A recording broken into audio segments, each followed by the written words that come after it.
All right, hello everybody. We're just gonna give about 2 minutes for people that are still logging in, and then we're gonna start at about 3:02, okay?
All right, let's get started.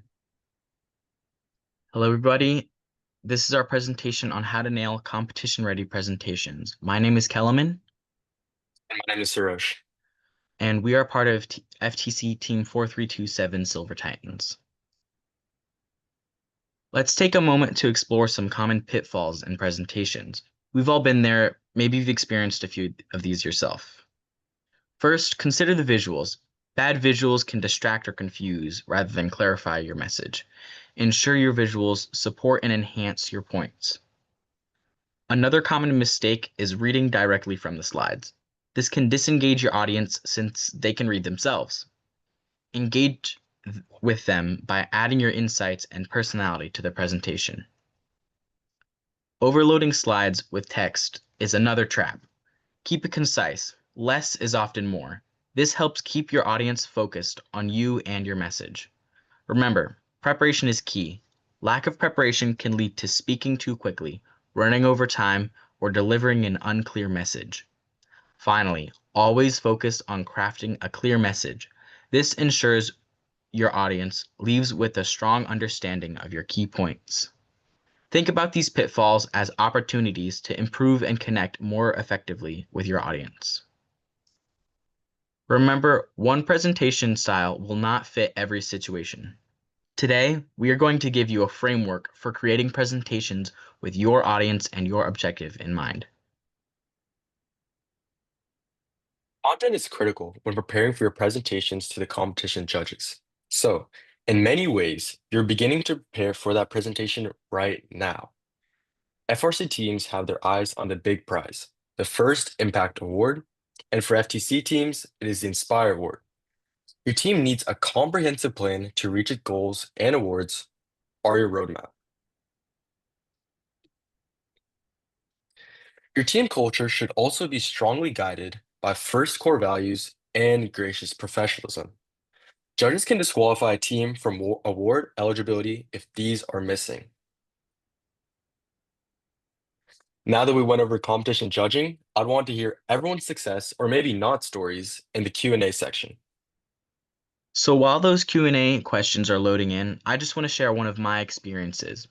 I remember we were presenting as Silver Titans during the league tournament, and our presentation went flawlessly. But the judge asked us a question and nobody knew the answer to it. So we all froze and looked at each other instead of answering it. But I do remember that we eventually pieced together a solution. Sometimes you have to take your time when answering a question because it doesn't always come to you immediately.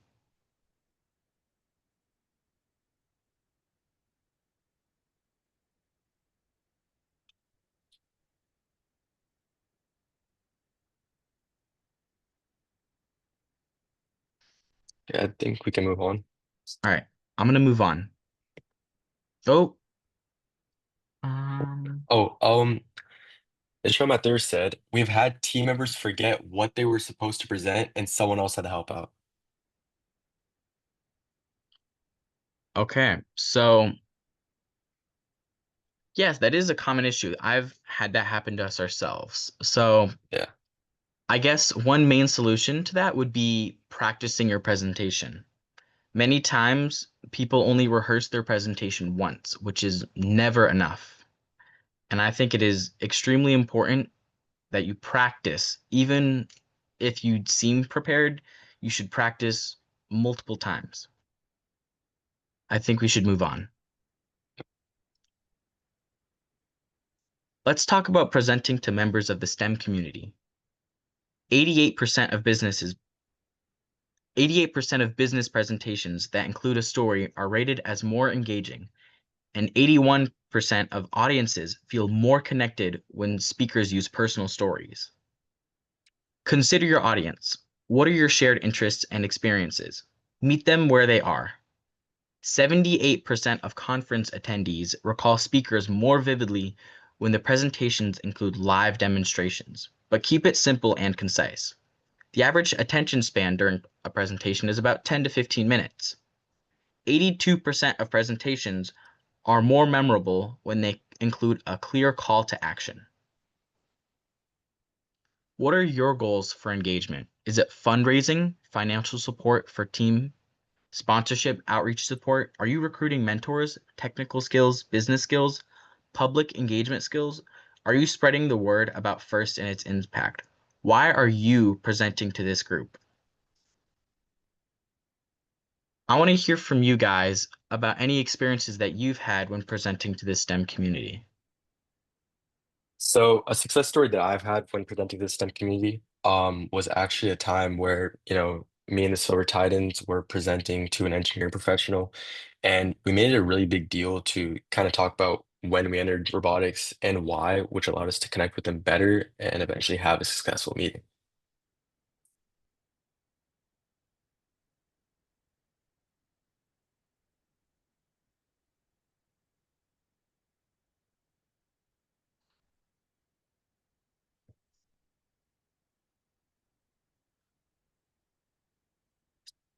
All right, we're going to move on.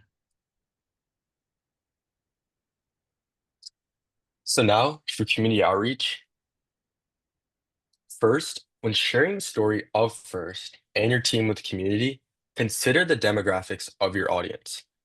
Will you be presenting to a company, a group of teachers, a youth group, or a group of parents? Get to know them through research. What does your audience care about? What are their concerns? This knowledge will help you highlight the key points that are of interest to them. Second, where do you start when stating the many benefits of FIRST? If you're talking to elementary school students, start with the fun. If you're talking to their parents, talk about the fun, but also emphasize the many opportunities for personal growth. Next, teachers are interested in the educational value and opportunities for their own professional development. Then, companies care about the return on investment and also brand visibility. In terms of engage, community outreach is the perfect opportunity for you to share your personal stories. Be authentic. And it's also a great opportunity to show them rather to tell them. Another point of this is that live demonstrations are key. For our call to action, make sure that you give your audience something to act on. What is your ask? Now that we talked about community outreach, I'd love to hear everyone's horror or success stories and put them in the Q&A. I remember during community outreach, we did a really good job when presenting at I think it's called the Computer Science Museum of America, but they changed the name. And we got to reach a broad audience of little kids and their parents. And I remember one thing that we focused on was making the kids interested in the how the robot works and showing to the parents that it was important for the kids to learn these skills for their future. So Nishamet also asked a question. They said, our team presented at a community festival. There were people there of all ages. What should we focus on when presenting to a group like that? So when you are presenting to a group like that and you have multiple demographics, like we talked about in our presentation, we said if you're talking to a group of parents, or children, to kind of focus on either the fun or, specifically for children, or if you're talking to the parents, you should talk about the fun, but also how it benefits your children. I think the right thing to do here is that you kind of need to find, a middle ground between, once again, you need to cater towards the fun, but also what are the benefits of first, whether it be public speaking, being able to become a better engineer, a programmer, stuff like that. Just basically finding a solid middle ground. I think I want to add something to Sarosh. I think it is also important to, in the moment when speaking to a, a varied group, is you want to connect to each person in their own way. I feel as if it's different if you're presenting to a kid, to presenting to an engineer, or presenting to a parent. They all want to hear different things. So it's important to tailor what you're sharing to who you're sharing to. I think we should move on. Presentation preparation needs to be intentional. You have to know your audience in order to reach them effectively with your message. Once you have their attention, don't lose it. Stay focused on your goal. Presentations during team meetings are different. Productive engineering design meetings require a clear purpose, structured agendas, focused discussions, and defined next steps. These meetings are not simply for status updates, but for aligning the team, solving problems, and ensuring the design direction is clear and feasible. You are creating a collaborative team culture. First, schedule a meeting only if it's truly necessary and couldn't be accomplished through asynchronous communication, like an email or an instant message. Invite only those who are essential for decision making and providing input. Create and distribute a detailed agenda. An agenda keeps the discussion on track and gives attendees a clear idea of the meeting's goals. Distribute it in advance so everyone can prepare and gather necessary information. Assigning rotating roles like note taker, facilitator, and timekeeper helps ensure equitable participation and keeps the meeting on track. For design reviews, have team members review designs and leave feedback in a shared document before the meeting. This allows the meeting time to be used for discussion and problem solving, not just reviewing the material for the first time. For remote or hybrid meetings, ensure all audio, visual, and presentation tools are working properly before the meeting begins to avoid delays.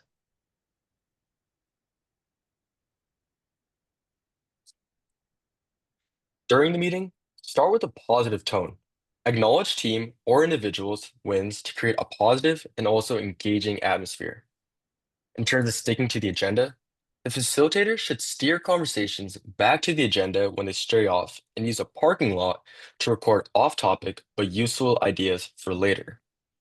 For longer meetings, consider time boxing specific discussion points.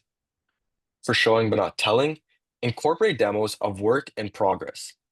This provides a visual aid, helps the team understand progress, and also promotes peer learning. For facilitation, encourage questions and collaboration, especially from quieter team members. For design reviews, consider a silent critique where participants write down their feedback before sharing to allow for deeper reflection.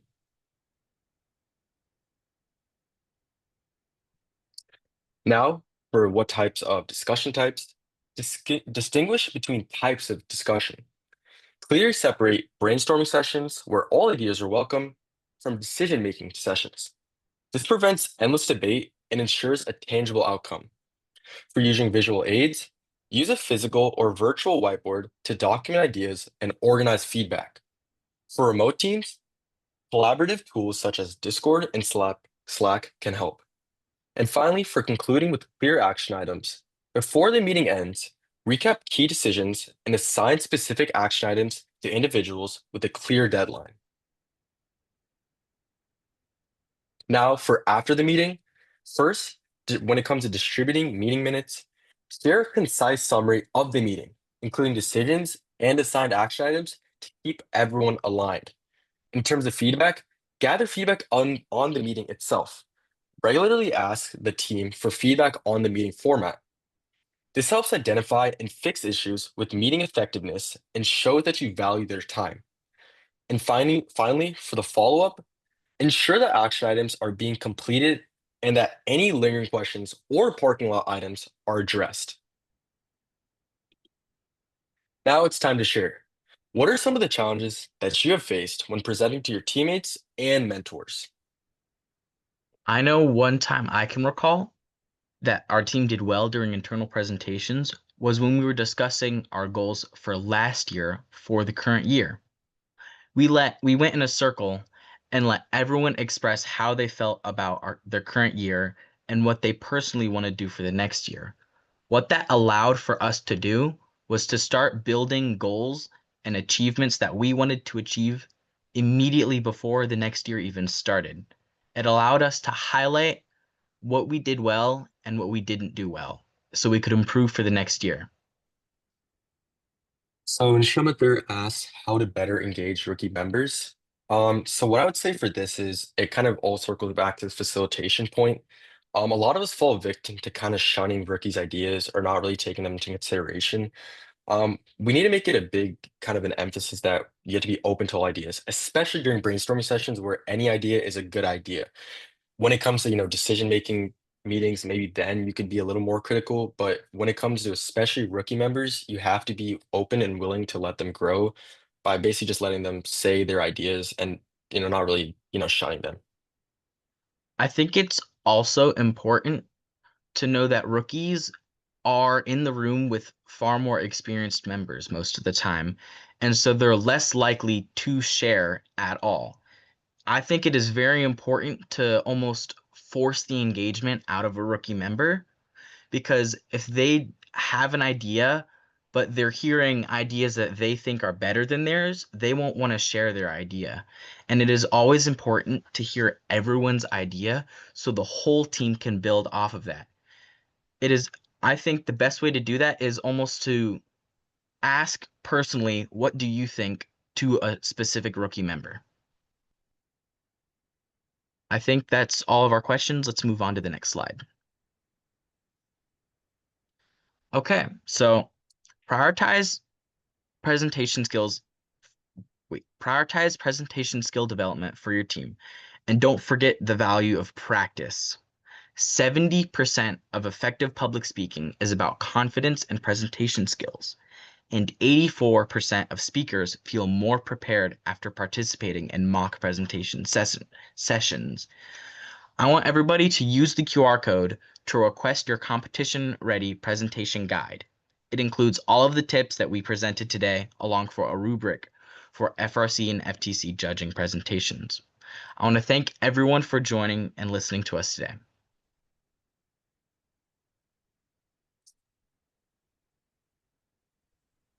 So So is there any, yeah, if there's any more questions, I think now would be the best time to ask. Yes, Just general questions. open for any questions now.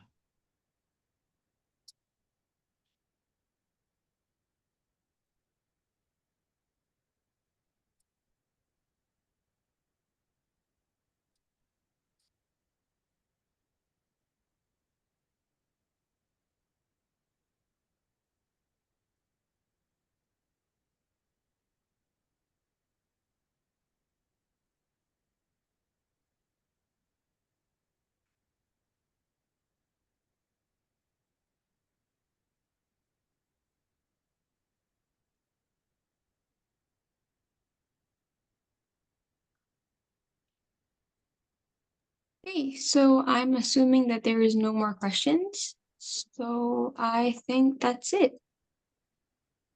All right, thank you. Yep, thank you. thank you. And I will end webinar for all. All right.